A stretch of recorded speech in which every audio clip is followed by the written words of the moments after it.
जैसे थोड़ा थोड़ा सूरज की रोशनी आपके चेहरा पे पड़ला तो एगो गाना हमरा याद आइल कि तू बेदाग बाड़ू दाग बट चनवा में। सूरज है भाई। सबसे पहले मैं मीडिया भाई सबको प्रणाम कहिए, उन लोग के त्राहिमाम कहेंगे। तो स्वागत करो सही प्रोग्राम चैनल में। तो ये वीडियो में शिव कुमार पीकू जी बारे तो ये वीडियो को ढेर सारा प्यार दी जाए और चैनल को सब्सक्राइब करी जाए। शुरू बोल दी। अच्छा सब लोग जाने की खाली ये पिंगे करे लिखा है। अभी माइक दे रहे हैं आप। नहीं, आप अच्छा गाना गा रहे थे तो हम डिस्टर्ब नहीं करना चाह रहे थे। तो कैसे हैं आप लोग? जितने भी यहाँ पे दर्शक हैं, जितने भी यहाँ के लोग खड़े हैं और हमारे मीडिया भाई हैं, सबको मेरा प्रणाम। म्यूजिशियन टीम सबको प्रणाम। और सबसे पहले मैं मीडिया भाई सबको प्रणाम कहिए, उन लोग के त्राहिमाम कहेंगे। तो मैं सबसे पहले रवि भैया और राजू भैया को थैंक यू बोलना चाहूँगी कि जिन्होंने मुझे यहाँ आरा की धरती पे बुलाया है। और मुकेश जी को, ये तो हमें हमेशा सपोर्ट किए हैं और करते हैं हमेशा। इन्होंने भी मुझे बुलाया है, तो सबको थैंक यू दिल से। और मुझे बहुत अच्छा लगा यहाँ पे आके। और मैं आप सभी से इस सोशल मीडिया के माध्यम से और जितने भी लोग यहाँ पे हैं सबको मैं यही कहना चाहूँगी कि देखिए, हम लोग कलाकार हैं और ख़ासकर हम लड़की हैं, तो हमको ड्रेस को लेके थोड़ा सा बहुत ज़्यादा चूजी हैं हम। तो हम लोग को ज़्यादा आइडिया रहता है कि कैसा क्या पहनना है, कौन सा कपड़ा अच्छा है।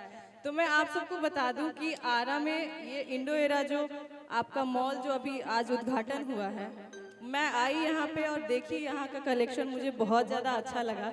और यहाँ पे वेस्टर्न ड्रेस नहीं मिलेगा आपको, एथनिक वेयर मिलेगा और क्वालिटी बहुत अच्छा है। तो मैं चाहूँगी आप सभी से कि आप लोग एक बार ज़रूर यहाँ विजिट कीजिएगा, इनके शॉप पे ज़रूर आइएगा, क्योंकि मुझे बहुत पसंद आया यहाँ का कलेक्शन। तो मैं रवि भैया को और राजू भैया को बहुत बहुत धन्यवाद बोलना चाहूँगी कि वो मुझे बुलाए। Thank you so much.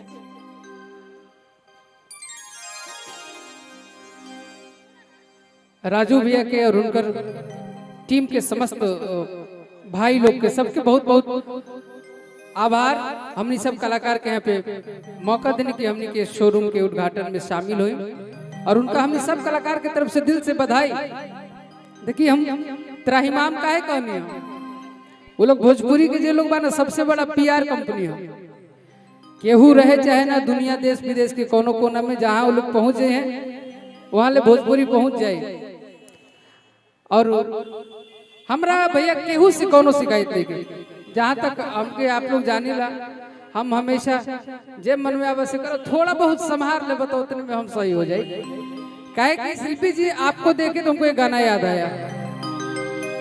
जैसे थोड़ा थोड़ा सूरज की रोशनी आपके चेहरा पे पड़ला तो एगो गाना हमरा याद आइल कि तू बेदाग बाड़ू दाग बट चनवा में। सूरज है भाई। कि तू बेदाग बाड़ू दाग बट चनवा में। कि जनी अरे कजरा लगाबो नयनवा में।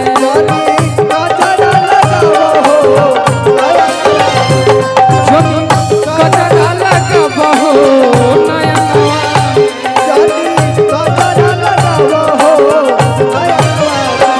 जब से देखली तू ही बसलू धड़कनवा में।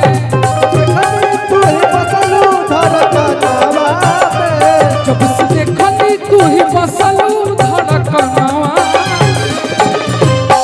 जनी कजरा लगा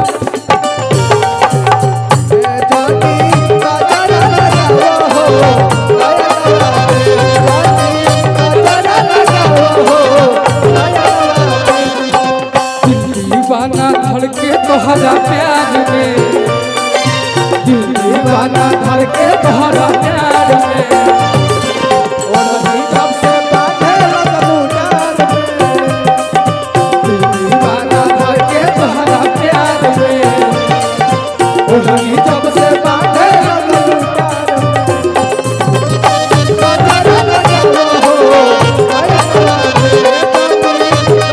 में।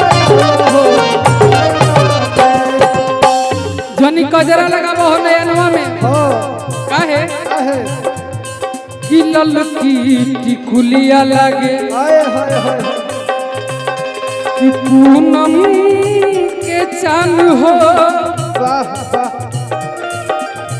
रची रची तोहके बनोले भगवान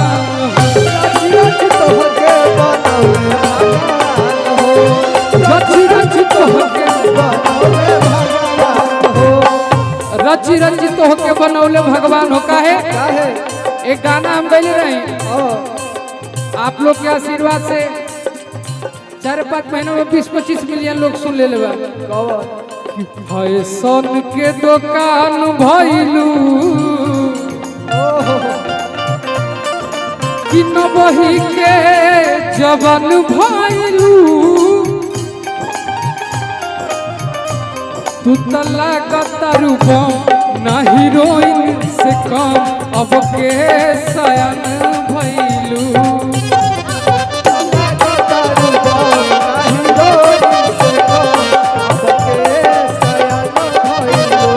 जनी कजरा लगाओ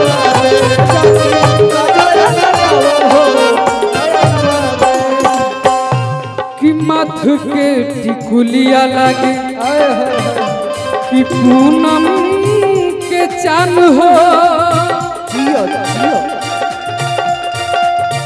रची रची तोहके बनोले भगवान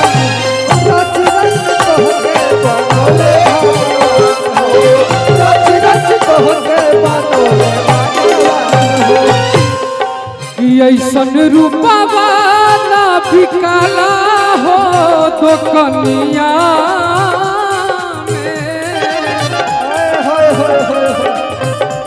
जन गजरा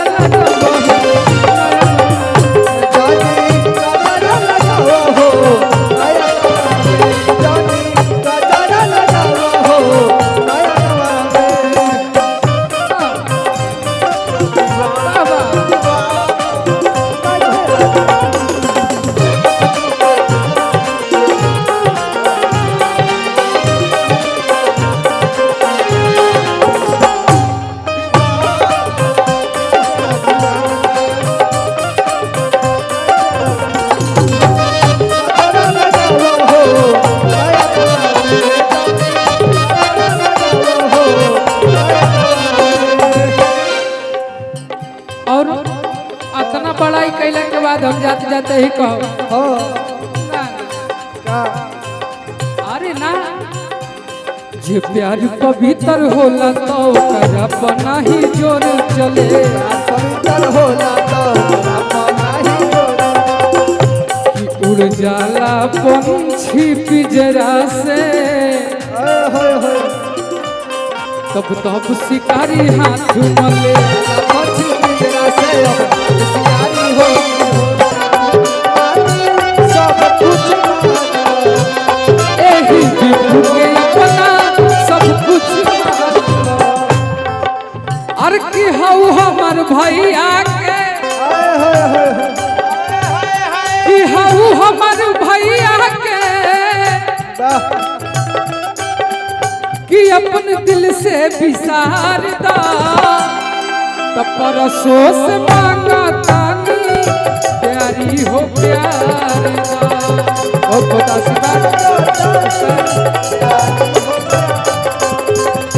परसों से मांगा तानी प्यारी हो प्यार दा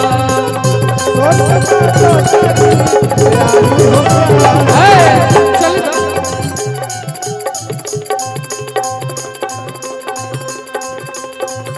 विक्रांत भैया और डीआरएच कंपनी के मालिक बहुत बहुत आशीर्वाद प्यार भैया सबके आप लोग इन्हीं मंच तक हमने सब कलाकार के सारा प्यार आशीर्वाद दे परसों से मंगातानी प्यारी हो प्यारा